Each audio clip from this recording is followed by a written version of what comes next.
Okay, mamaya po natin itutuloy ito para po masimulan na natin ang ating programa. Once again po, ating payout po ng ating financial assistance and cooperative membership share at ang ating awarding po ng hair cutting and hair binding po ay handog po sa atin ng City Government of Teresa Martires sa pangunguna po ng ating mahal na Mayor. Palakpakan po natin Mayor Gemma Buendia Ludigan, Vice Mayor Bobby Monte Hermoso, at kasama po natin ngayon din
umaandar yung sasakyan, oh.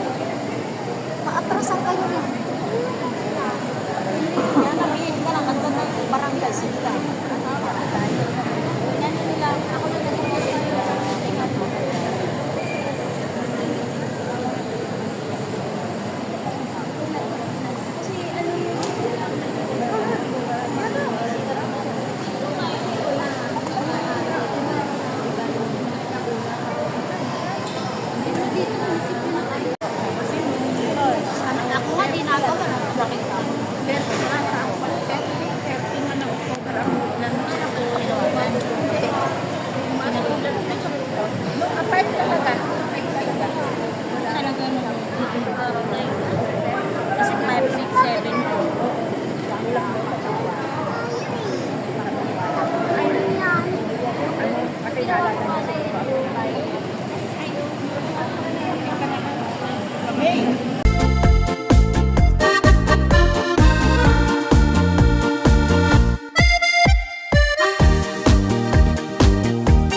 sa'yo ba to?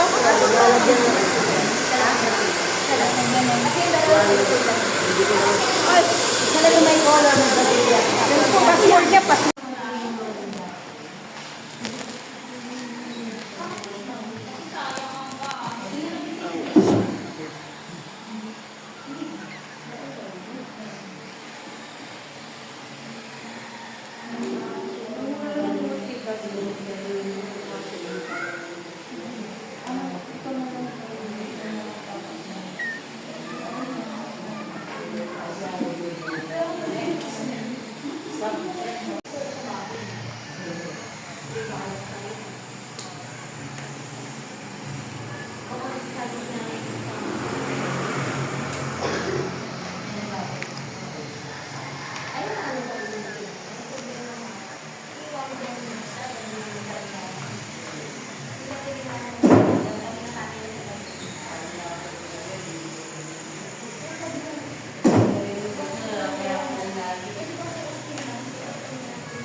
Hindi na makatawa si Gemma, guys, oh.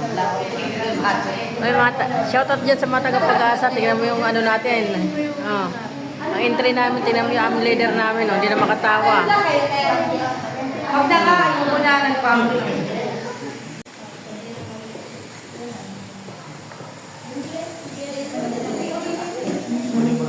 Ito yung grupo namin.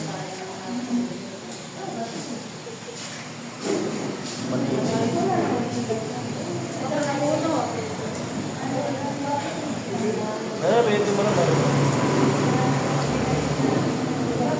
Hindi mo yun. Then, ilog. Yan. 180. 180. Spin torrent.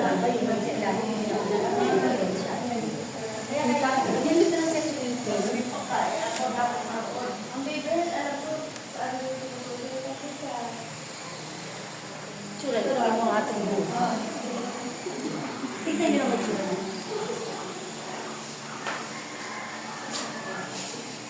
Pag may salamin yan dyan, di nakaaya-aya yung tsura niya sa salamin sa totoo lang.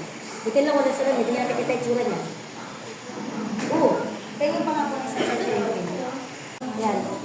Masakit sa mata ng pula. Yan, para mas kita natin siya. Tapos, laging yung kaluling ko ng manipis. Ako nga, sa mata, kaluling. Tapos, bilisan nyo lang yung hagod sa part na yun. Kasi para walang linya, walang harsh line. Kasi yan yung ano eh, nakita nyo may usok pa siya. Yan yung part na, ayun o, medyo tinatamaan talaga siya, no? Kaya bibilisan nyo yung galaw. Yun. Kasi yan yung part na nalagyan ng gamot. Pag di nyo na-plancha, yan yung pwedeng magputol-putol. Or magkaroon ng linya. Kaya pagkabandaw niya parang may ano, may magas pa.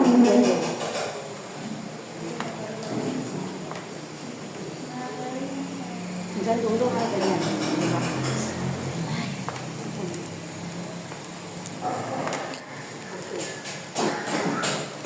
So pag may usok pa siya, ibig sabihin may gamot kayo. Pwede mo pati natin.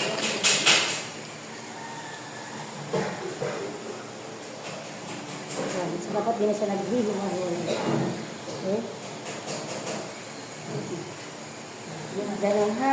So pwede na sa maghag din yung dulo niyan. Itatry kong itaas ha. 180.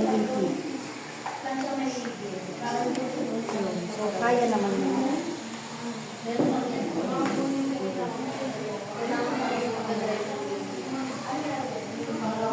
Pag medyo napansin nyo na parang naka 180 na kayo, pero parang nung binaba nyo siya, medyo nag-wave pa siya ulit, balikan nyo siya, tapos pwede pa ulit kayo mag-adjust ng init. So, i-double check nyo rin, especially itong ilalim.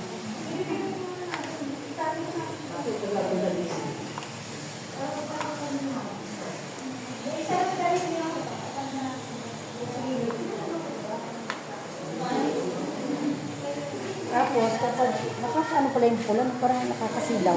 Kasilaw po. Masakit sa mata? Opo. Parang kailangan natin palitan. Kasilaw po talaga yan. Oo. Yung tawag doon. Puti pa kaya yung brown. Ayan. Hindi natin siya makita ng maayos, nakakasilaw, masakit sa mata. Ayan. So, dapat nakita nyo. Ayan, pwede. Yung hindi na siya nag-iwan-walay. Pag binababa yun, para siyang may magnet. Basta nga eh. Basa? Pwede na po yan, basta may pang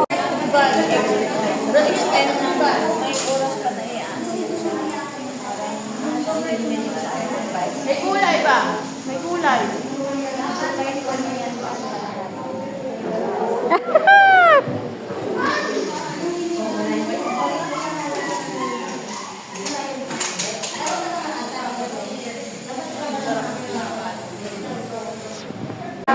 color combination at saka booster kasi meron siyang gray hair.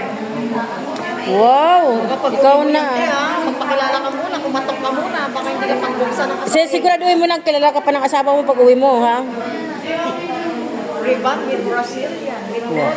Okay, pag nag-apply kayo ng gamot, huwag nyo nga hayaan na sumasabog yung application nyo, ha? Kailangan yung buhok, buo-buo siya. Kailangan layer by layer.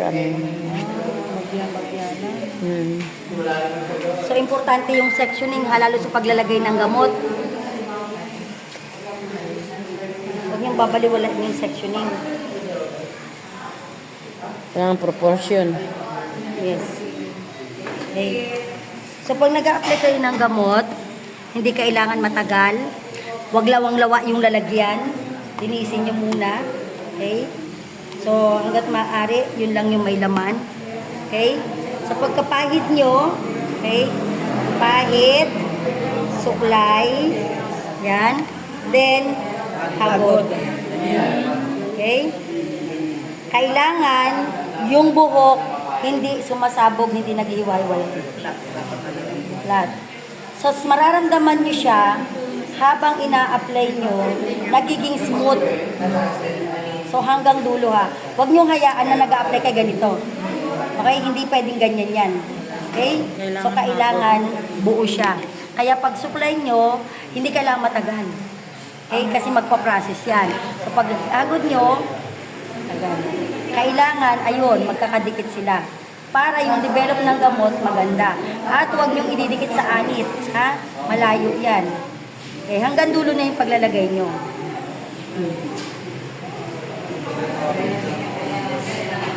Okay, pagkatapos niyan, iwan nyo na yan dyan. Huwag nyo nang gagalawin. Okay, dapat meron kayo ditong pamunasan ng kamay. Yan. Basa, mas okay, no? Pagbaba nyo, pag nag-section kayo, 90 degrees lang para hindi siya sasabog. So, yung tail ng comb, siguraduhin yung walang gamot. Mula dito sa kabilang side, papunta sa kabilang side. Then 90 degrees lang para pagbaba nyo, ayun. Okay? Tama lang. Okay, yung kanina sa ilalim, huwag nyo na siyang gagalawin, ha? Okay? So again, ito yung last na ano ko, tapos kayo naman, ha? So kuha ng gamot, sakto lang yung amount. Comb. Okay? Then hagod. Pwedeng nasa side nyo yung brush.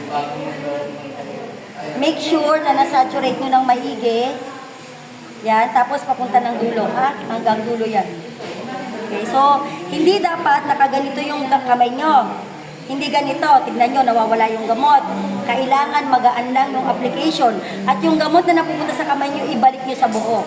Okay? Ngayon, kung kailangan nyo dagdag ng konti, magaan lang dapat yung application. As much as possible, dapat buo siya, ha? Yung application. Pababa, dahan-dahan. Okay? So, bawat baba nyo dyan, huwag nyo na siyang gagalawin. Okay? Kasi mamaya, ikukomp natin yan, so magre-reapply tayo dun sa part na walang laman. Okay? Liwanag ba yun? Oh, dami naman ito. Ayan po yung basa. Oh, sige yan. Oh, sige. So, isa sa likod, sa side pwede na rin mag-apply. Yes. Kasi, baka dumiretso sa balat na yung gamot. Okay? So, tinutupi siya ng ganito. So, ito yung draping for chemical. Any chemical treatment na gagawin nyo, ito yung draping. Yung sa draping, nilalagay natin sa katawan. Na protection. Kapa. Ito pa na. Kasi maglalagay na tayo ng gamot. Rest assure na yung neck niya ay secure. Okay?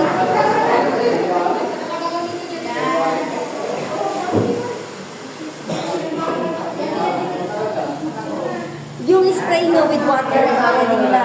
Maglalagay na tayo ng gamot. So, wala na yung spray.